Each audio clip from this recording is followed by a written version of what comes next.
Katie, and with me, as always... Hey guys, what's going on? It is Jason. I decided not to use the verb in there because you actually make a complete sentence, so...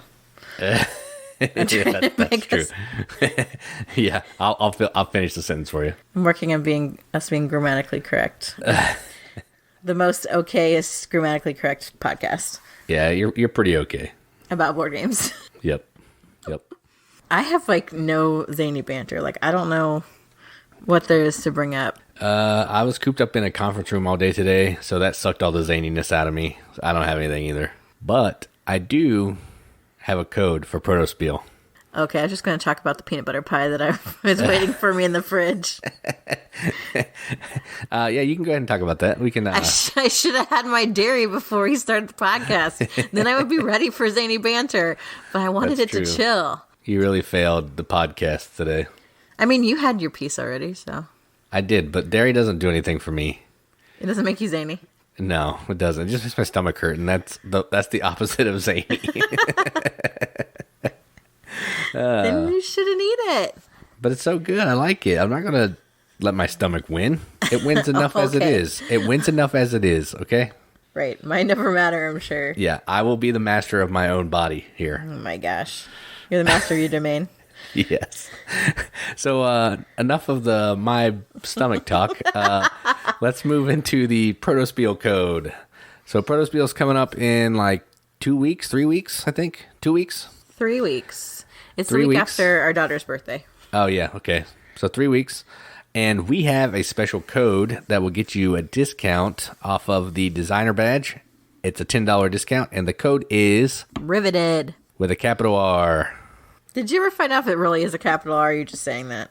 No, it's a capital R. That's how Tim told me. Okay.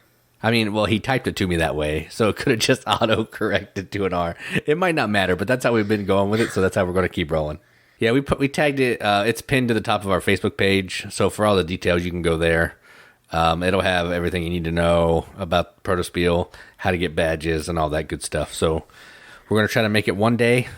Shouldn't be an issue, I don't think, but maybe not more. But we will definitely, I say definitely a lot, but we're probable for one day. How about that? So if you're in the South Bend area from February 21st to the 23rd, go to Protospiel and get your game on. Or bring a game, and then we can get your game on. How about that? I won't be doing that. You don't like to play designers games? No, I'll just be sitting there supportive. Yeah, passing out hugs to people or something. I don't know what I'll do. But there might be some good games there. You don't know. I know. Sometimes I have trouble telling my face to not say what my brain is thinking. And I want to be nice to everybody because I know people worked hard. But I have a lot of opinions about games, strong opinions. And some of them are completely irrational. I realize this. The fact that I don't ever want to play a space game. I don't, area control is stupid. There's all these things that I have. I don't want anything with mechs or robots. So if someone has a game they really love, I can't, and they're oh, hey, what'd you think? Do you really want to play this? My face is going to say, oh God, never again.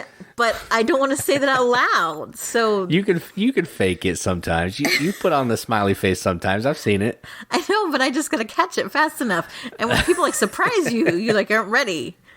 Yeah, that's true. But I will play your games, so I have no issue with that. And so I'll be there. To play I will encourage you heartily and hug you and not play your games.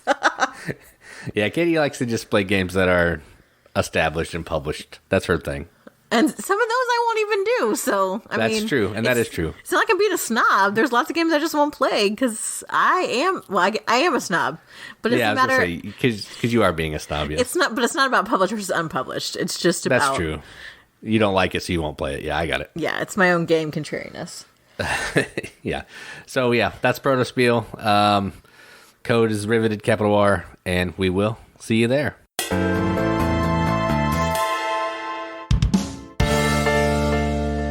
right, let's talk about some news and not about games that I am stuck up about. So the first one... You're not stuck up about any of these? No, but I think you're stuck up about all of these. So this is a good turnabout. I probably am. Especially the last one. I'm definitely stuck up on that one. Oh, for sure. But this first one, too, you're also going to be stuck up on. So the first game I want to talk about that I found on Kickstarter is called Shiver Me Timbers. And this is like super funded now. There's only 5 days left at the time of this podcast being released on the Kickstarter. But it is a pirate-themed sandbox game. Oh, man, this sounds awesome. Shut up. So, Great Western Legends? No, Western... Yeah, Western Legends. Just Western Legends, not great. I mean, you could be great, I guess, but... That's Great Western Trail. Yes, I mixed the two, because I played one, I didn't like it, and you won't let me play this other one, and I don't know if I'll like it. You can play whatever you want. I'm not your boss. No matter how many times I tell you that, you still sometimes try to assert it. That's true. But Shiver Me Timbers, so it's like they took that concept that people love about Western Legends and put it in a pirate theme, which I think is super cool. So it's 2 to 4 player game. You can fight ships, and it's not like you fight each other. You're fighting like NPCs and stuff. You can raid fortresses, complete missions for the king. You can hunt for lost treasure. You can rescue kidnapped relatives. You can face like the Kraken. And like you can like upgrade your ship, and like they actually have components that like fit into your ship. Like you can add extra sails and guns and stuff to it. Like you actually snap those pieces on to little minis, which I thought was really cool. The board does look cool. I'll give you that. Yeah, because is that the one you like? You help build the board as part of the setup. So like there's like these goals, like 4 like kind of lifestyle goals that you secretly choose that you're going to work towards, like have the most money or something or whatever. And so then you work on setting up the board. So you can try to like, I want to get like a lot of like treasure areas here, because that's where I'm going to start out. So that's going to help me towards my goal. But you don't want to openly say that. So like you have a lot of investment in all the different like parts of this game. So it seems really cool. I'm sure I didn't look and see how long it would take to play, but I'm sure it's definitely a lot of time, just like Western Legends. But if you're having a good time, then go for it. It is $77 for the lowest pledge amount for the game, but you also get like with that, like you get the game, you get like a print and play version, which I was confused by if you're actually going to get the game. But then you also get like... You'll probably only get the print and play, no game. No, it said it first. I don't know. But you also get like desktop wallpaper for free. That's cool. I mean, it has some cool art. Like I'm looking at the art right now. The art looks good. Yeah, so you get like a lot of the art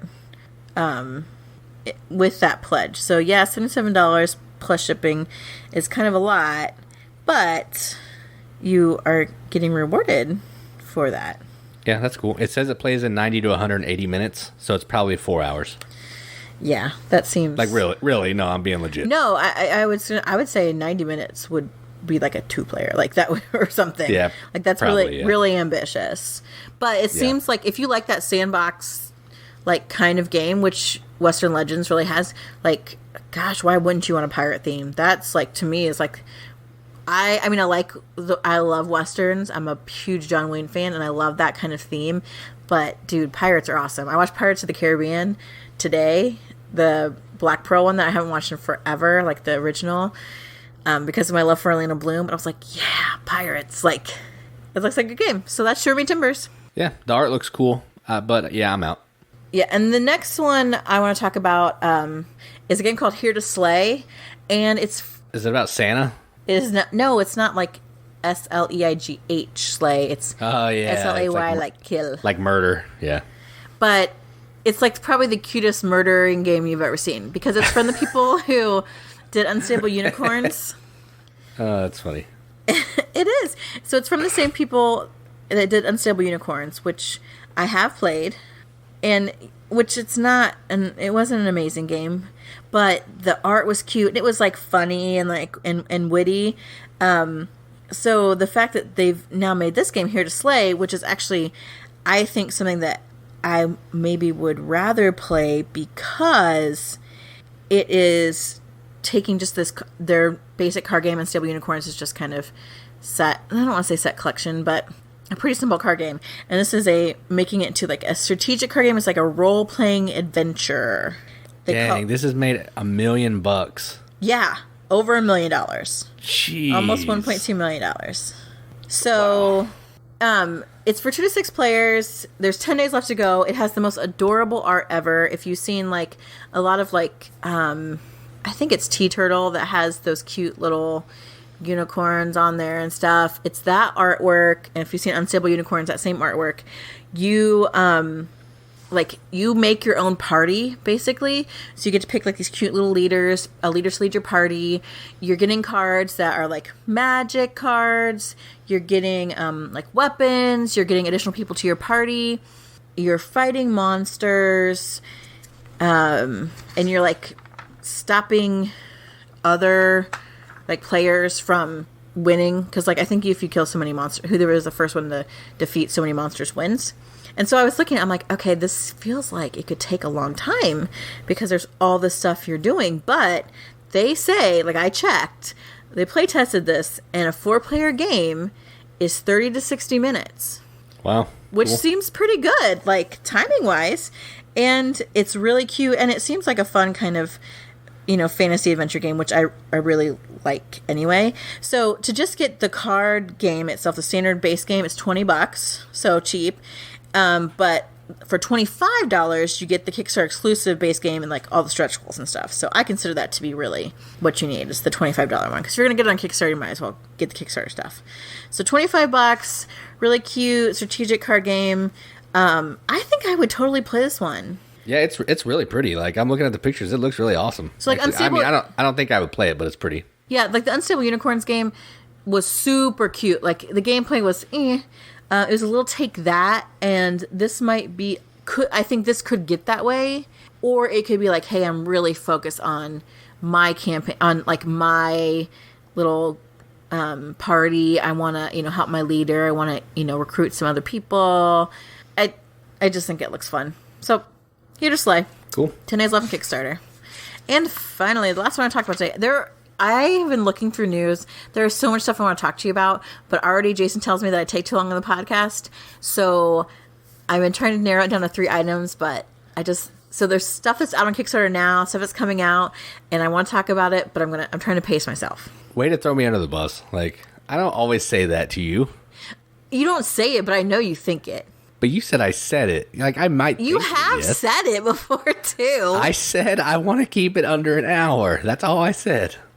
Which is why. And we haven't done that yet. We haven't done it yet. I know. I'm sorry, guys. This is what happens. You get the long-winded K explanations. And when I take over news, there's so much stuff I want to talk about. So I'm kind of like holding back. So if I haven't mentioned something that you saw on Kickstarter or something that you think sounds great. You can blame me. No, I'm going to get to it. I'm just saying. I'm just pacing myself. So I've been trying to keep stuff like a couple of these were out a little bit far. But I want to try to keep stuff within maybe like the week to 2 week mark once they're Kickstarter, so not always brand new. Okay, so my last one I want to talk about, and I totally want to talk about this because of some of my segment later on Games Played, but Hero Forge, which is like a customizable miniature creator website, has a Kickstarter for full color custom minis. So you can either get them 3D color printed, and they show you examples, or you can get a mini and have it like hand painted, which is crazy town. So this Kickstarter has 12 days left. It is super funded because a lot of people really do love their minis. And I do have a Hero Forge mini.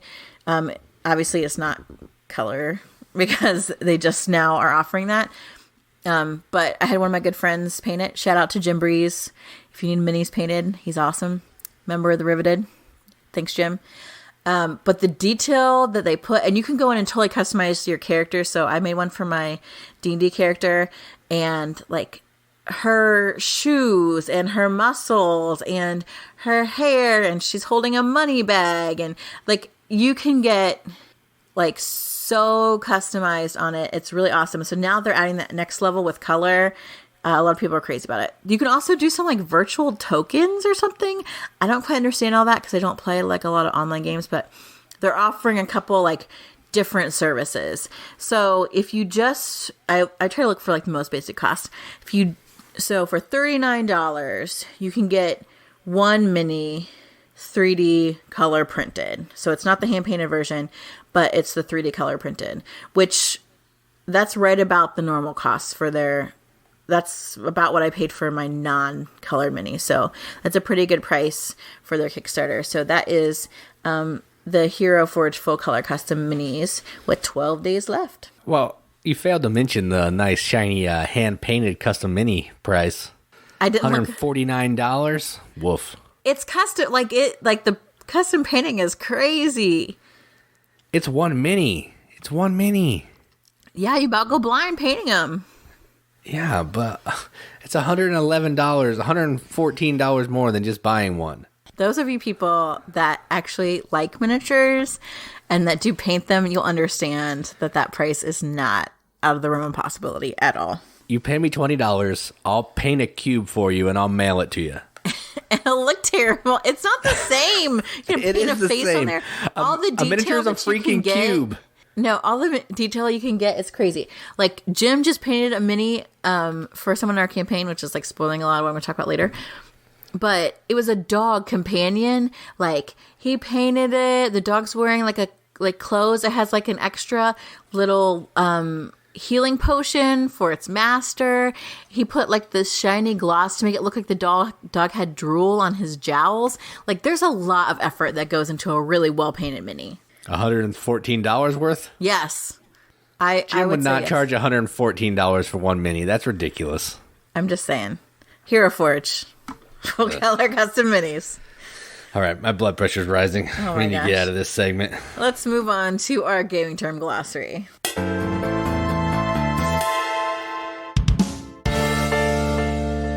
All right, so we're doing another segment of the gaming glossary, which Katie coined, and it's pretty cool. So the first thing I want to do, we're going to do 3 today. We've been doing 4, but we're going to do 3 because they're going to kind of weave in a couple in each one. So the first one I'm going to talk about is area control / area majority / area influence. They're all in the same section because they're essentially the same thing. So an area majority control influence game it's when somebody is trying to put pieces down on a board to take control of that territory. So say you're playing Risk. Risk is a pretty classic one. So say you're playing Risk and you're trying to take over Australia. What you're trying to do is you're trying to get as many people in Australia to either wipe out the people who are there or just have more people than them to control the territory. So that's kind of how it works. That's a pretty basic example, but it does the trick, I think. So some games that I really like that have area control I like Ethnos. That has some area control. You're playing cards, ticket to ride style, and you're trying to control these different territories to get points for whoever's in first, second, and third. There's also Royals, which is another ticket to ride of area control game, where you're trying to place these cubes down on a city on a map, trying to just have more cities than everybody else to score tiles. I'm trying to think of another one that I can't think of right now because we don't play a ton of these. Because I hate them. That's true, because you do hate them. Let's see. I know there are more, but I can't think of any. El Grande, I haven't played it, but I know it's like the granddaddy of area control. Bunny Kingdoms is like... Bunny Kingdom, that's true, yeah. Drafting and card drafting and area control. And Blood Rage has some area control. Again, I haven't played it, but most people who listen to a board game podcast are going to know what that game is. So if you like games where you're battling for control of territories, most dudes on the map game have a little bit of this going on. So if you like a little bit of combat and trying to be the king of the mountain type deal, then area control is for you. So the first term, area control, majority, influence. Yeah, I hate area control. I do. And I think it's because I can't, I know it's because I can't ever win. Even when I try to I feel like I'm doing everything possible to control an area. It never happens for me. Never. And it just makes me angry. So I don't want to play area control. What about Revolution? You win that one sometimes. I don't think I do. I thought you did. I just assumed you did because I lost and I just assumed it was you. No, I don't think it was me because I can't win it because it's area control and it makes me mad. I don't really like it either, but we probably needed to define it. Yes. Another definition term that a type of game I don't really like is auction and or bidding. So I love this stuff. Oh, you would. So like auction games, they have where players take turns like placing bids on an item, and then eventually like you'll establish who the winner is, and then whoever that is takes control of the item that's bid on. So usually it's it's something to help you, maybe resources, what have you. And then there's also like just a basic bidding mechanic where like you have to bid an auction anyway, so it's like the same. But there's another type of auction bidding mechanic called blind bidding, where you can't see what other people are bidding at the time that you're making the bid. You won't know if you're winning until the reveal, so you don't know how high you should bid or, how low you should bid without like overbidding, where you can like an open auction kind of game. So, bidding games are like For Sale, which you're straight up bidding for properties. Hollywood Blockbuster, which I really dislike. Oh, it's so good. It's so good. It's not. We'll talk about this on a future episode of games that I like that you don't. Yeah, for sure. Ooh. But it's going to be on my list 3 times. Well, I dislike it 3 times as much.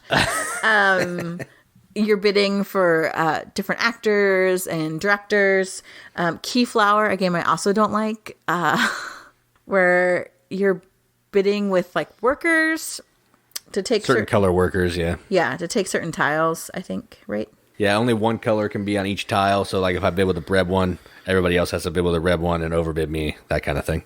Yeah. And then like some blind bidding games are Shakespeare, which is the whole game of Shakespeare is not about blind bidding, but to determine who goes first and the number of actions you're going to take. There's a blind bidding process. And like Jason mentioned before, Revolution.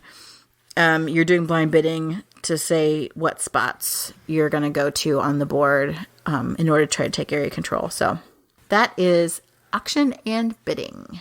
Yeah, I like bidding. I think I like blind bidding better than the other ones because it feels more fair, because everybody's kind of doing it at the same time and you're not going around for 5 minutes outbidding each other by one, which can be super annoying. So you just close your fist, open it, whatever happens. I enjoy that. Agreed.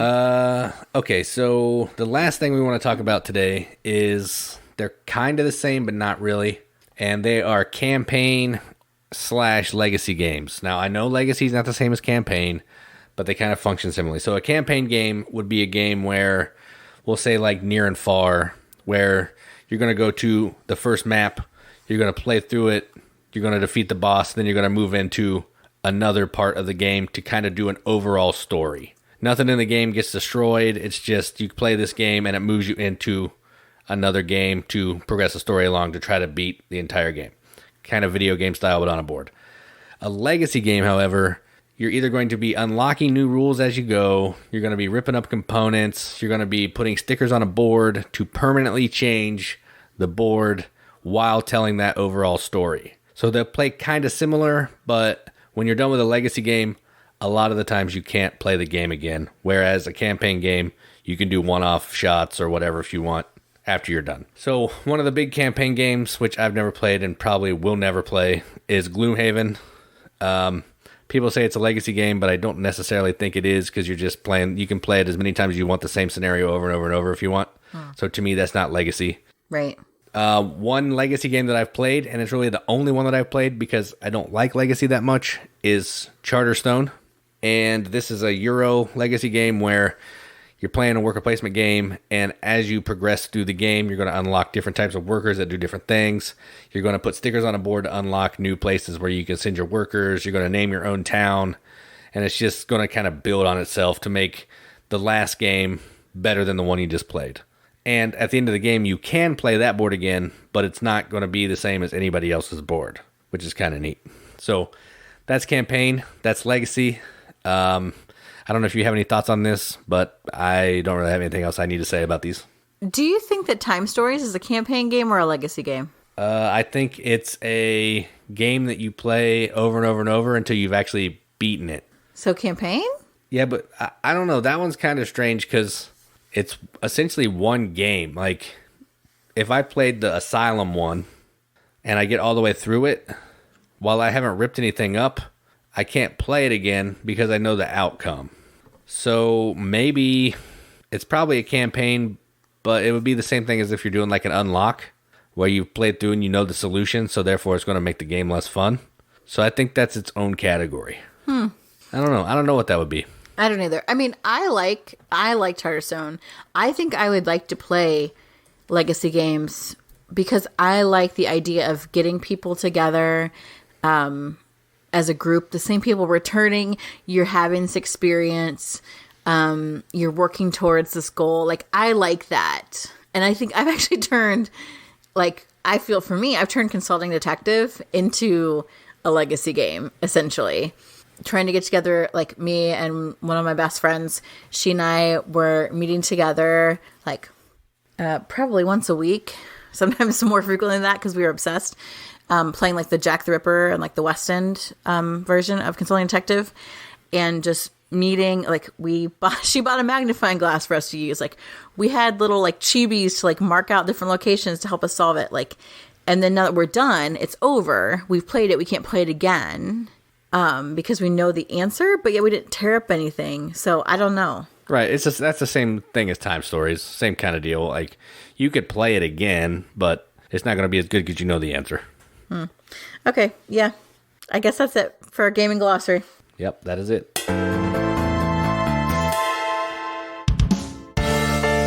Okay. So back by, I don't know, maybe popular demand. Okay. No one's been demanding it. We just wanted to do it again.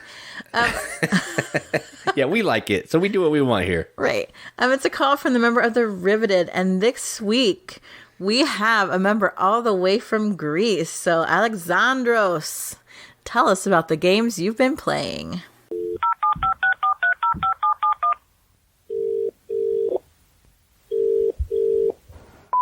Hello from Greece.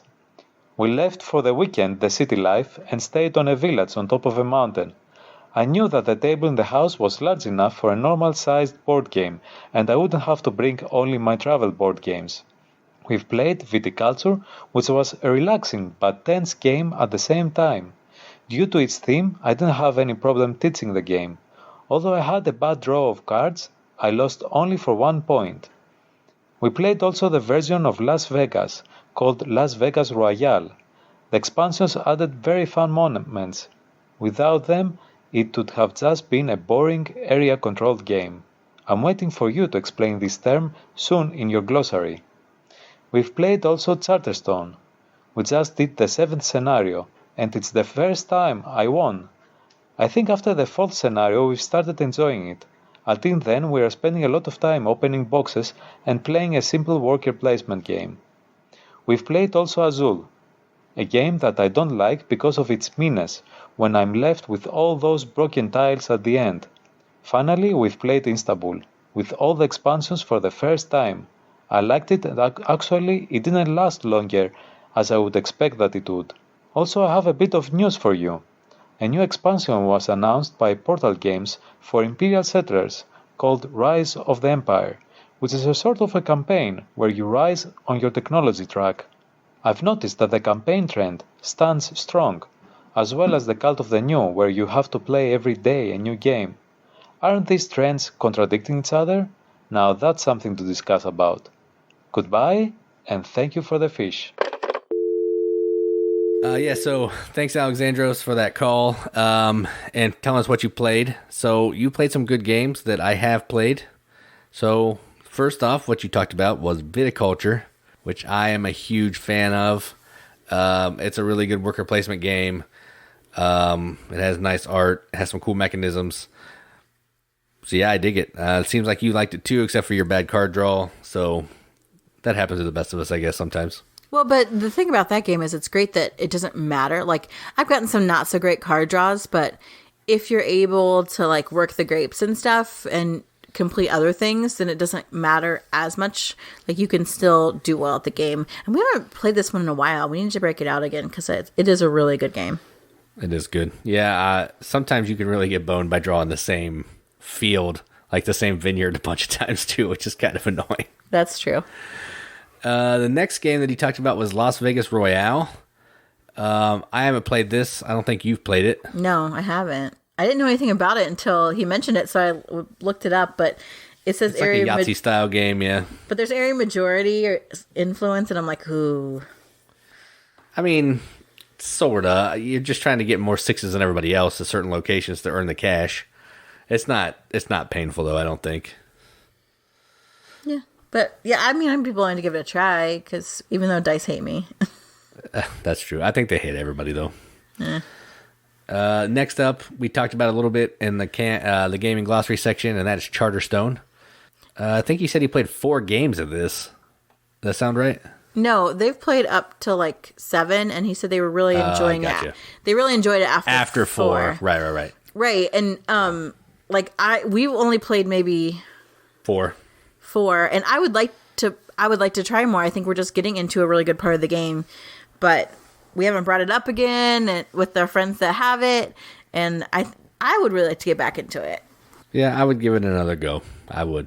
On Alexandros' high recommendations. Yeah, if you could have a bad attitude about it, it'd be fine. That's true.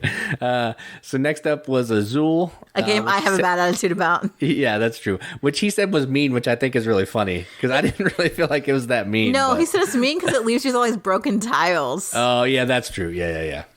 Which does happen in that game. Yeah, that's true. That's kind of annoying. And last he played Istanbul with all the expansions. We have an expansion, but we haven't played it yet. But I do like Istanbul quite a bit. Yeah, is that the Mocha and Bakshish? Mocha and Bakshish, yeah. I would like to play it with the expansion because I really do like Istanbul. I mean, we've even played the dice version, and I don't think that it's better than the regular Istanbul. And it's faster. This is again another one that I think we should bring back out because it is a good quality game, and I'd like to try the expansion with it too. And Alexandros squeezing in some more news so I get to talk about more news. That he did. Imperial Settlers expansion, Rise of the Empire. I've never played Imperial Settlers, but every time I see the box, I'm like, look at that adorable artwork. And so I'd really like to play it without the expansion even. I don't know if we know. Do we know anyone that owns this? I don't. I bet our new hotness buddy probably has it. That sounds right. I don't know if he does or not, but he may. I don't know. I'm willing to try it as long. I mean, you said that there's some fighting in it, which I'm okay with. Yeah, but I don't love it, but I would still give it a go. I've heard it's good. Thank you so much, Alexandros, for taking the time to send us the call and talk about your games. And again, if you're interested in talking about the games that you've been playing or some games that you love, just drop us an email, send us a message on Facebook, something, because we would love to have you on the podcast. For sure. All right, we're moving into my favorite section. Got through all that other junk. Now we can start talking about the good stuff. We're talking about weird stuff this week, but we talked about weird stuff last week too. That's true. I mean, we do what we want here. We already went over that. That's why we're pretty okay. I mean, we're not good. We'll just stay pretty okay because we'll just do whatever. Yeah. We have a bar that's pretty low, and I think maybe every episode the bar even gets a little bit lower. So we'll see. What do you think? So the first game I played is a game from What's Your Game, but the interesting thing here is it's probably their lightest game that they've ever designed, and it is called OddVille. So what this game is, it's kind of a tile laying game, but it's cards. And what you're trying to do here is you have a hand of 4 workers, which are cards, and there's going to be a kind of a peon worker and the best worker, and the workers are going to be used in one of 3 ways. You can either take some coins, 1, 2, or 3 coins, which I'll explain what they do in a bit. You can mark a resource, which is wood, crystal, clay, and stone. You can mark one of those, but the peon guy gives you only one you can do, and the best guy can let you claim one of any type. Or you can take a building from this row of buildings for free, depending on... All of them will give you some workers for free, but depending on how powerful the worker is, you're going to have more options that you can pick for free. So the best guy, pretty much 4 of the buildings are free, and you only had to pay for 2. The worst guy, the first 2 are free. Everything else is super expensive.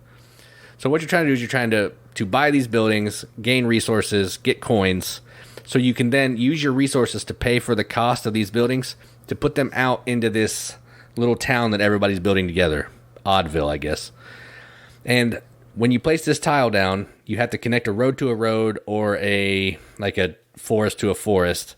and you can't manipulate the way the card sits. The way the card is printed, like whatever's on top has to stay in that orientation when you're playing it. And when you play that building, you're going to get points based on the scoring power of the card. Some of them are just give you points. Some of them score for, other cards that are in play, if they have cards around them or whatnot. And then they're going to give you these other bonuses, which are going to let you get these like player power cards that are worth points if you have them at the end of the game, and they're going to let you break some rules throughout the game. It's a pretty interesting little game. The first player to build 6 buildings triggers the end immediately, and whoever has the most points is the winner. I really enjoy it. I think it's a fun little tile laying game without having to lay tiles down, because you don't have to screw with the whole manipulation and all that stuff. You just lay it down and make connections. And yeah, so it's in my collection now, thanks to New Hotness Buddy, and I can't wait to play it again. So that is OddVille. I mean, you sort of have to mess with the manipulation because you have to like line up roads and stuff, but... I mean, sort of, but you don't have to turn the card at all. Yeah, you do. I guess. No, you don't. The card is always, face up. The top is always at the top. Oh. You never have to turn the card at all. Yeah, I came in partway through this game to watch, and while it was explained to me, I still do not understand it. However, it does look much easier than all of the other What's Your Game games that we have. That is 100% true. It's 100% true. So I want to talk about something that Jason does not like. I don't think it's ever been discussed in the podcast before, and that is Dungeons and Dragons. So wake me up when you're done. I'm going to sleep. Stop it. So this past week, I got together with my D&D group. We play 5e, and our DM, we started playing with. They put out like that basic D&D starter kit, and so my group got together in order to play through that scenario that was in there, and then we decided that we wanted to keep going, so we switched out DMs. Our old DM became a player, and one of our other players decided he would step into being our dungeon master, and he has been playing D&D since it was a D&D, and so he's been taking old Dragon magazine, adventure gaming, scenarios that he's found that he's kept for since the 70s, and is converting them to make them compatible with the 5e system as it is now.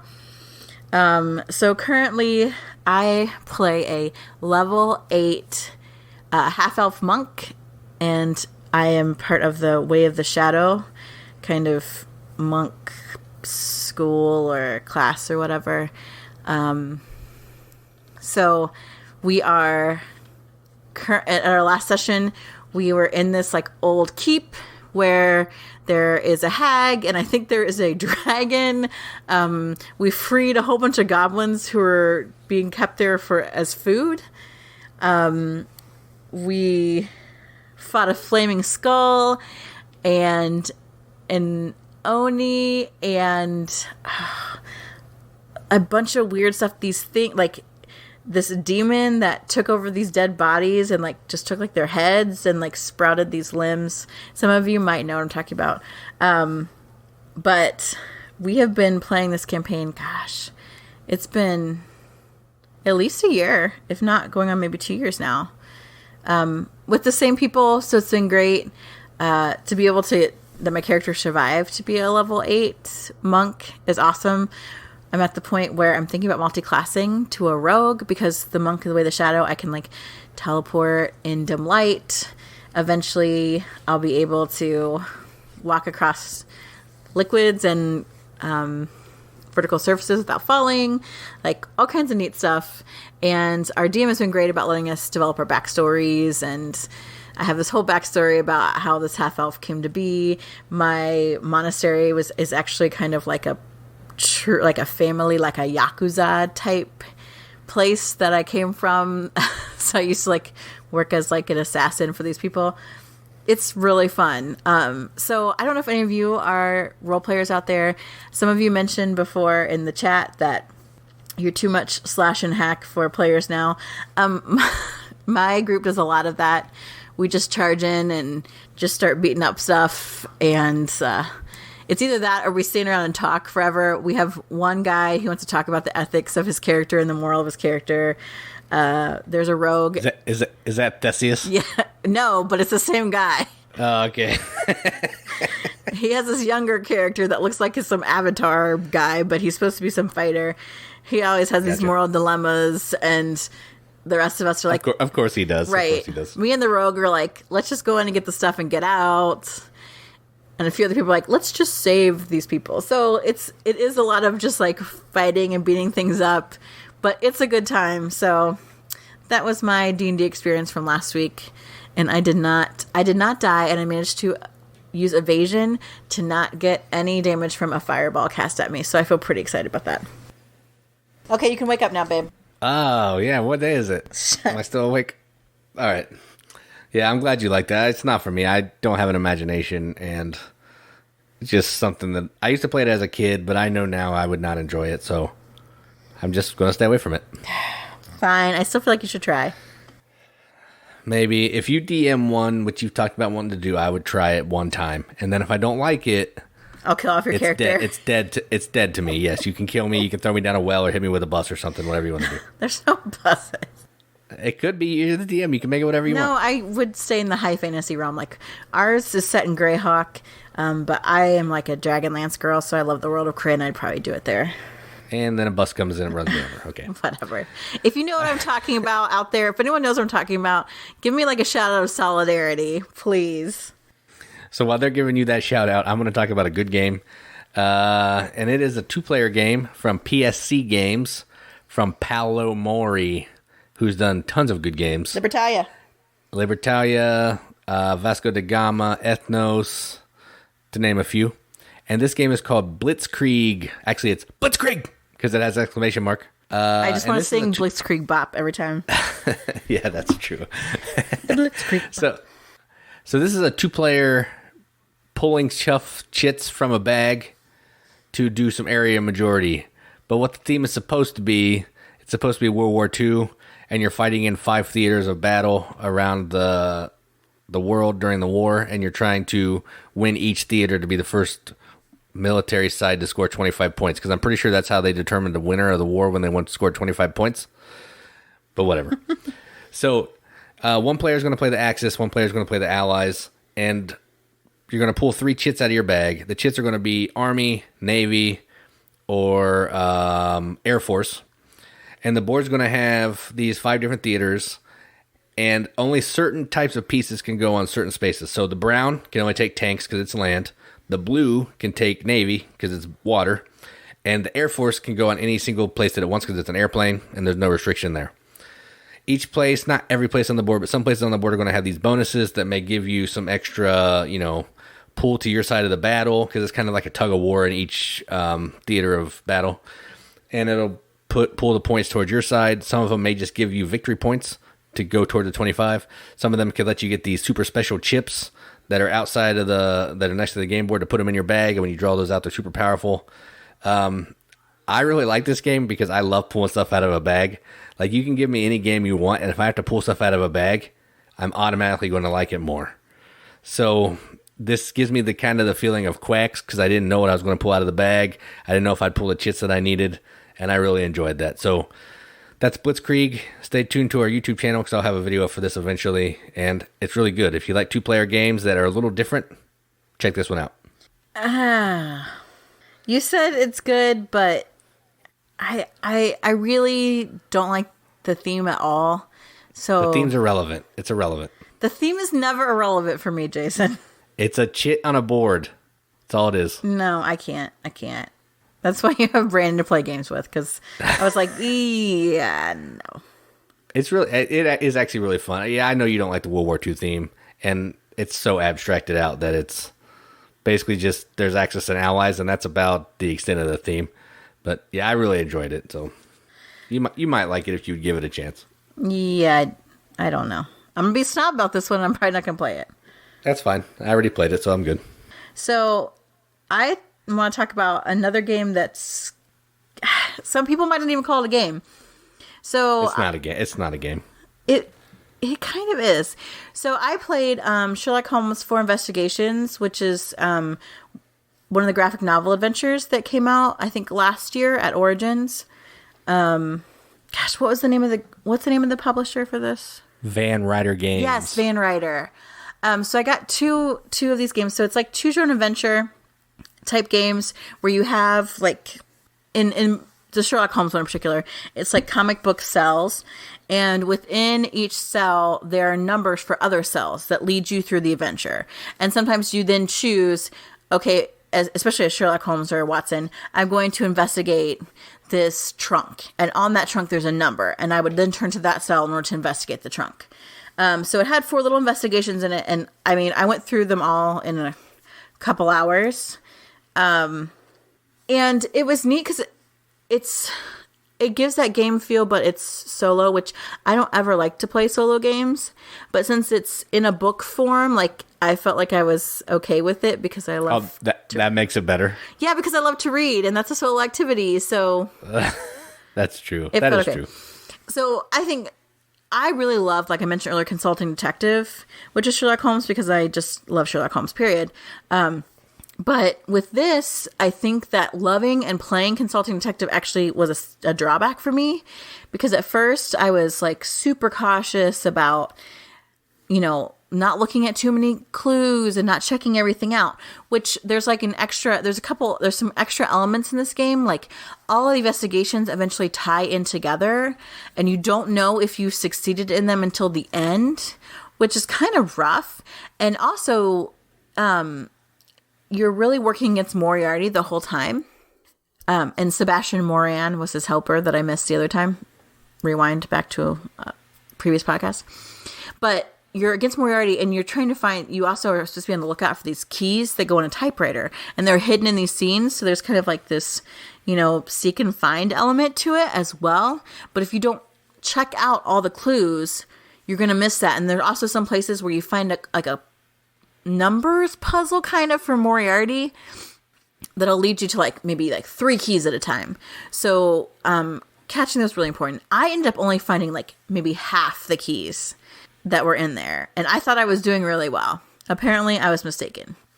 And then you get to the end, and you write down numbers for the solutions to each of the 4 cases, and then you add them together, and then whatever that number is, that's the cell you go to see if you manage to keep from getting blown up by a Moriarty. I don't think this is a spoiler at all.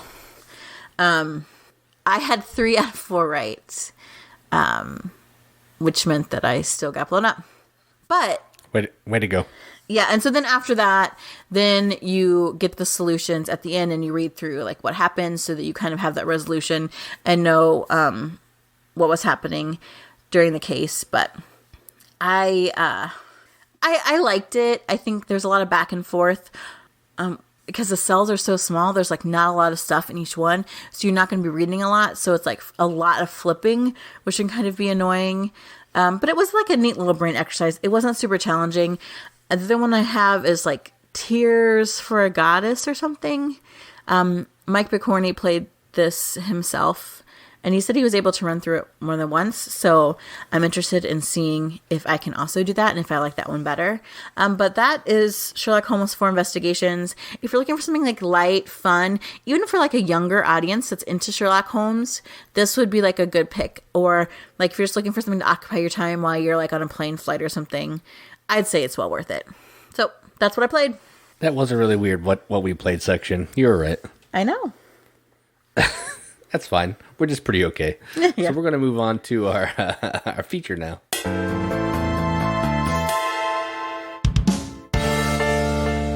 All right. So last week we did our favorite 2-player games.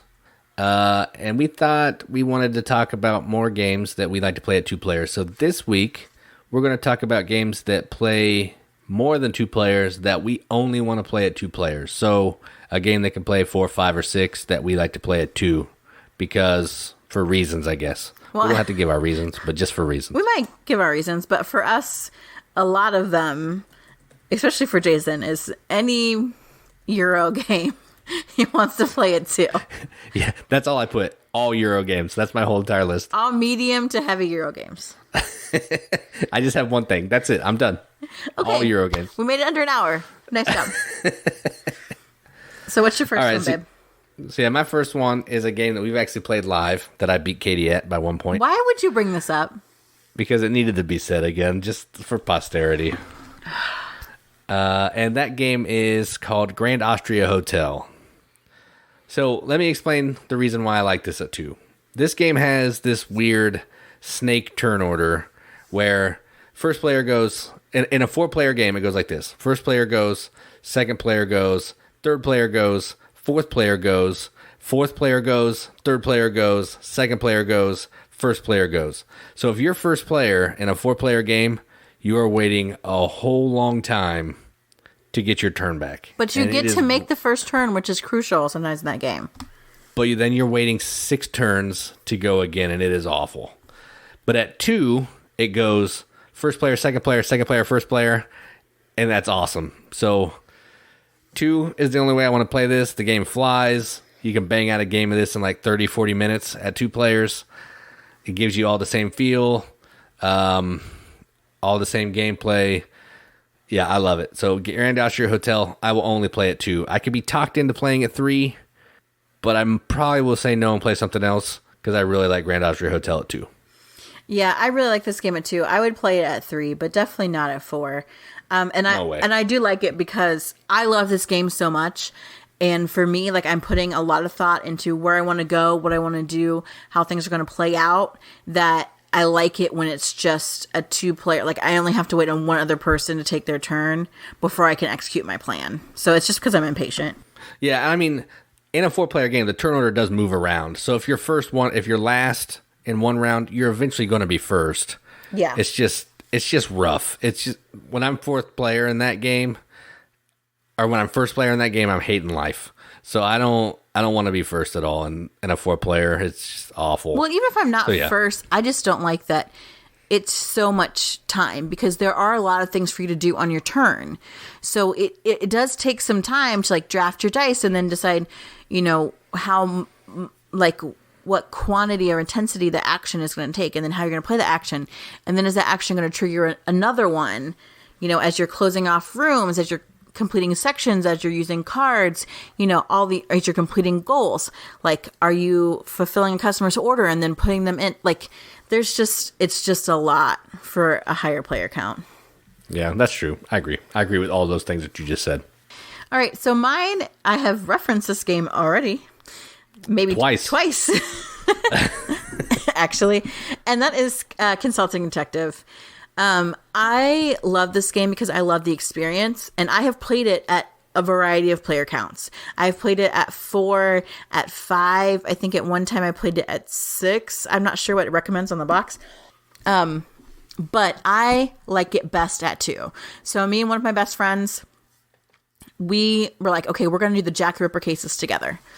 And so I had the book, which gave, all this, that had the storyline and the places we were going to go with it. She had the London directory. And so we each kind of had our own thing that we were kind of domain over. The map was in between us.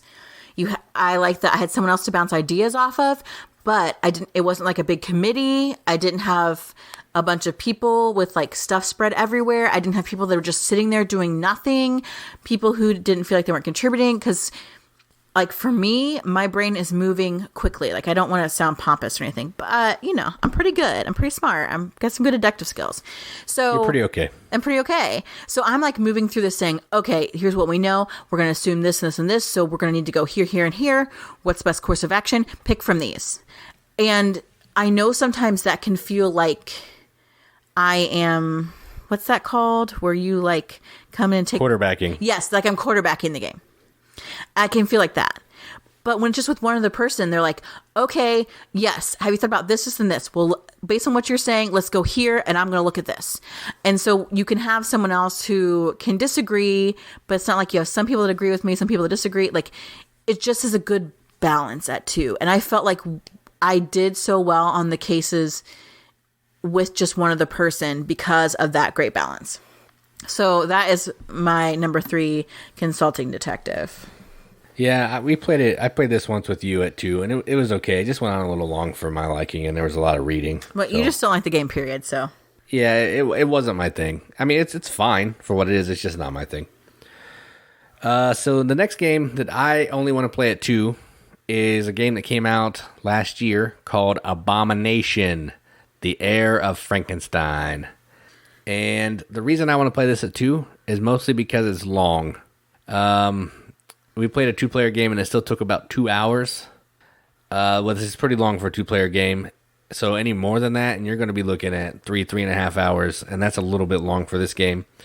In the publisher's defense, they did come out with an Igor variant, which is going to start you kind of along in the game a little bit with some stuff, like some body parts and some special, like, higher numbers on the dials. And it's going to let the dice do a little bit different things to make it easier to create your body. So that will probably help, but I just want to play it regular. So 2 players the way I want to play. If you don't know about this game, it's a worker placement game where you're trying to collect body parts by digging up people at the graveyard, getting the bodies of people who were just executed at the town square, or going and killing somebody in the dark alley. You're using those body parts to go make a Frankenstein monster. So Frankenstein isn't lonely. He has a companion. I guess that's the theme, I think, but just worker placement, collecting resources to turn resources into a body, and you have to shock the body to bring it alive. And after so many rounds, or if someone can get certain amount of body parts alive, the game ends. You score points for all your body parts based on how far along they are, and whoever has most points is the winner. It's a pretty good worker placement game with a really cool, like, it's really thematic for what it is, because Plaid Hat knows how to do theme. Yeah. So if you like worker placement, but you want something that's a little more thematic than like a Lords of Waterdeep or Champions or something, definitely go check out Abomination, because it's dripping with theme. And it's super fun. Yeah, and I think it's good too if you're looking for a game that, like, especially for us, like you and your spouse can sit down and really like get immersed in, and like you're kind of playing the long game. Like for me, I especially love when I can get into a game, I get the feel of it. I know I can plan out my actions well. I can look ahead. You know, I really like that. And I mean, I like spending time with you also, obviously. So I think you do. I do. I like you like a little bit. This is recorded too, so you're gonna have to hear that forever now. You're pretty okay. So this game I think is great. I can't imagine actually playing it at more than 2, because it would take a long time, and I might not want to sit there with somebody else for that long, to be honest. That's true. I mean, yeah, that is true. So yeah, but it's a good game. I think it's worth trying.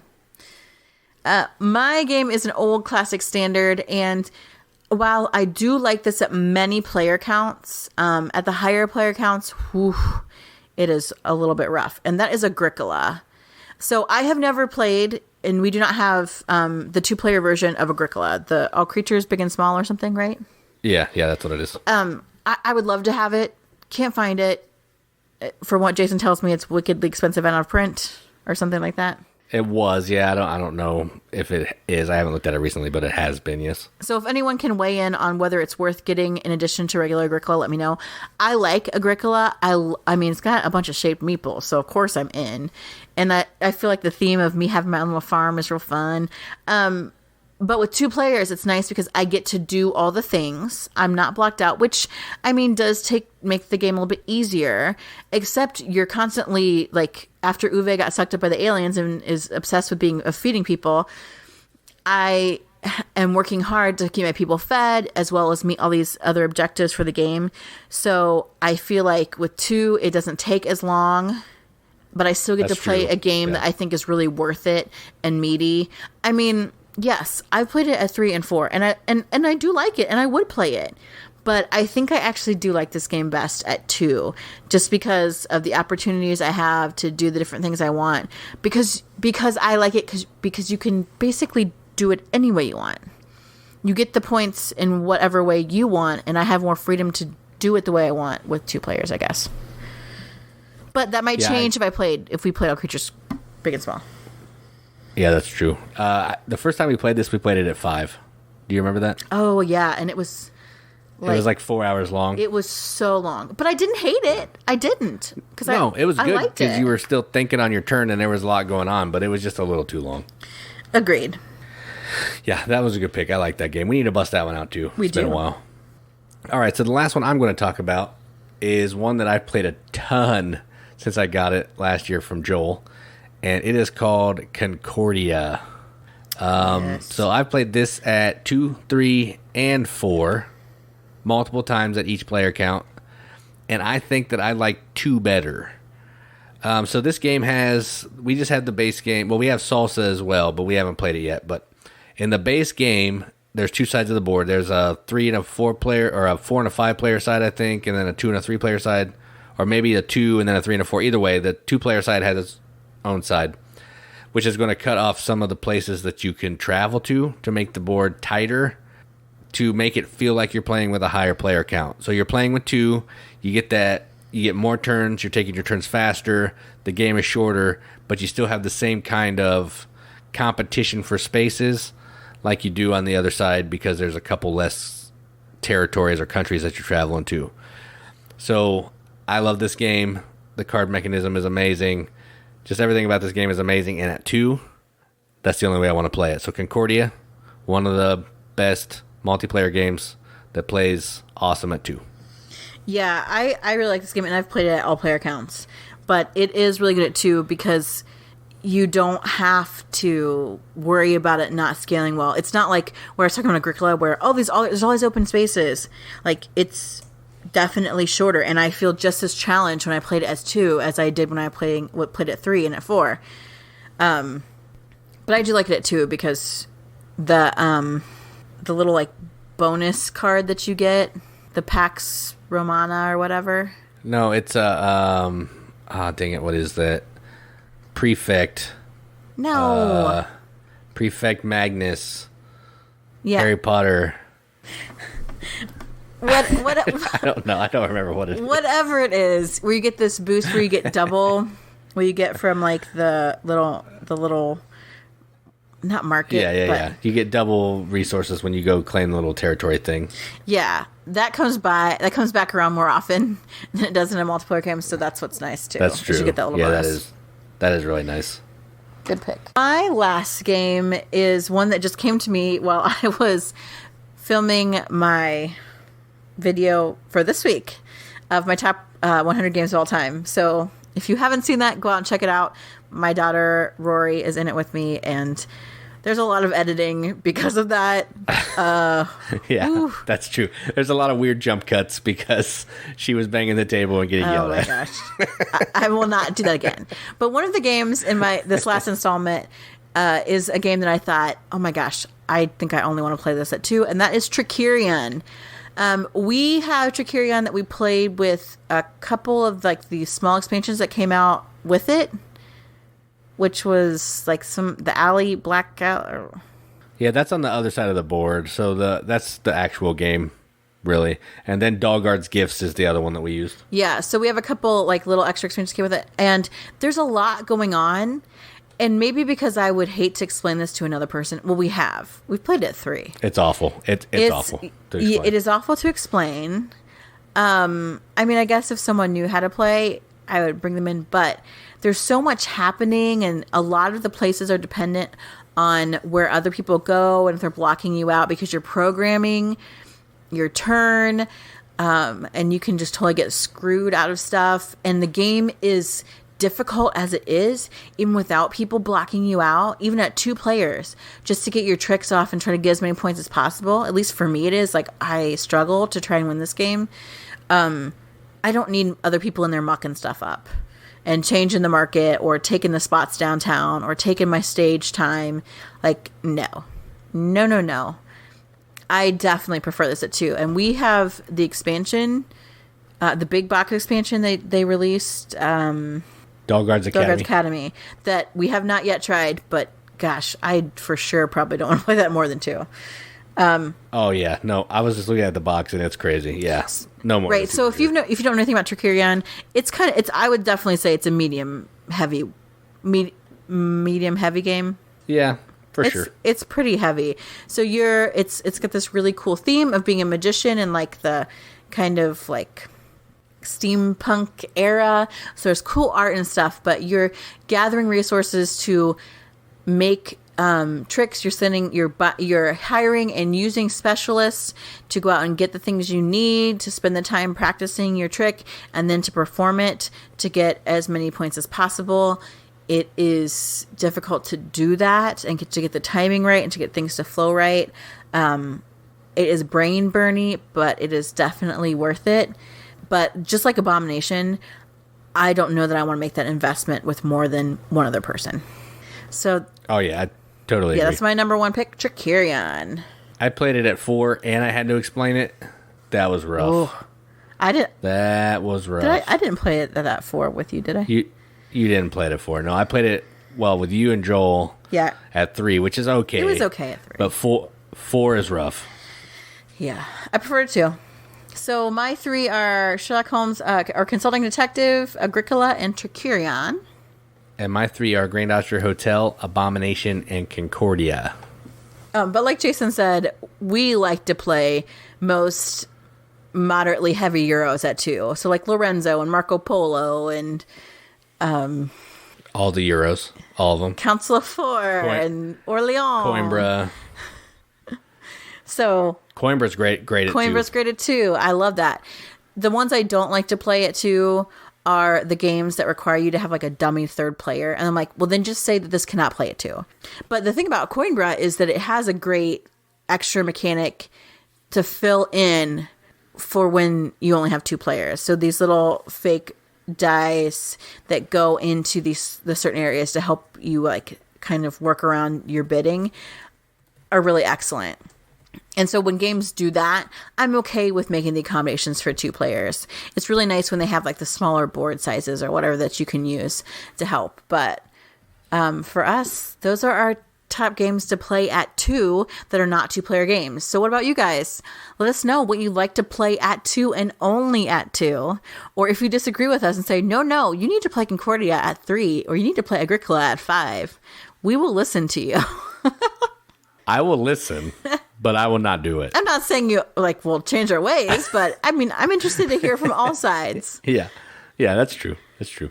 All right. I think that's all we've got for today. Yep, I got nothing. All right. Thanks, guys. Find us on Facebook. Join the Riveted. Check out our videos on YouTube. I'm hoping to put out my next installment of a Top 100, my 5th one, pretty soon. I'm getting into seriously excellent games that I love to play. Jason's putting out reviews all the time, and of course Instagram, Twitter, all that jazz. We'd love to hear from you guys. So I've been Katie, and I'm Jason, and keep gaming, everybody. Keep gaming.